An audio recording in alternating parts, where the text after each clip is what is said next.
Why is the art of virtual training and workshops important, and how does it contribute to effective learning and development in remote work environments?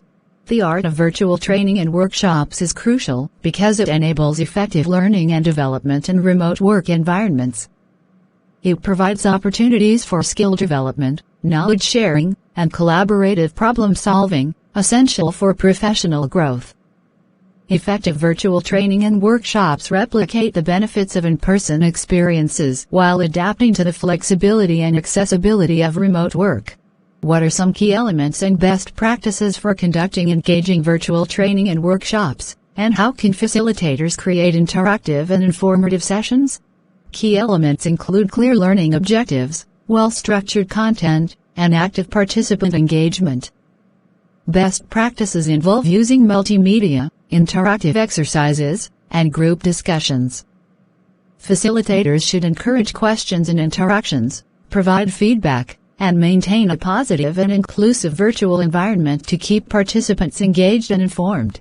How can facilitators adapt their approach to virtual training and workshops based on the audience's skill levels, such as beginners, intermediate learners, or advanced professionals, to ensure the training is relevant and effective for all? Adapting the approach involves tailoring the content and pace. For beginners, start with foundational concepts and offer clear explanations. For intermediate learners, delve into practical applications and problem solving. Advanced professionals benefit from advanced topics and real-world scenarios.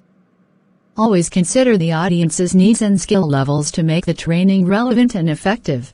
What are common challenges or pitfalls facilitators may encounter when conducting virtual training and workshops, and how can they address these issues to maintain effective engagement and learning?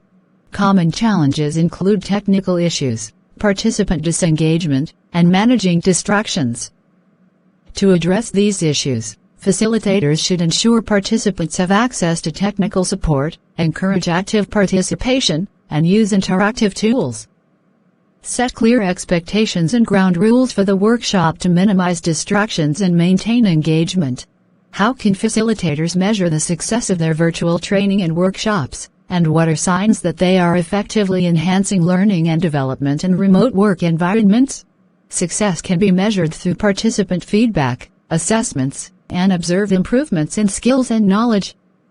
Signs of effective learning and development include positive feedback from participants, successful application of learned skills in real-work scenarios, and increased participant confidence and competence after the training.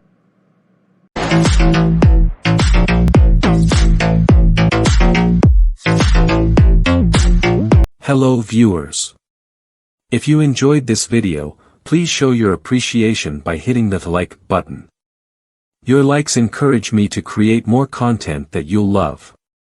I truly value your thoughts and feedback, so please take a moment to share your valuable comments in the comments section below.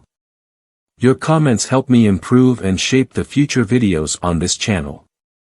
To stay updated with more exciting videos and to support my channel, please consider subscribing. Don't forget to share this video with your friends, so they can join our wonderful community too. I want to express my heartfelt gratitude to each one of you for spending your valuable time watching this video. Your support means the world to me. Thank you, and I look forward to bringing you more fantastic content in the future.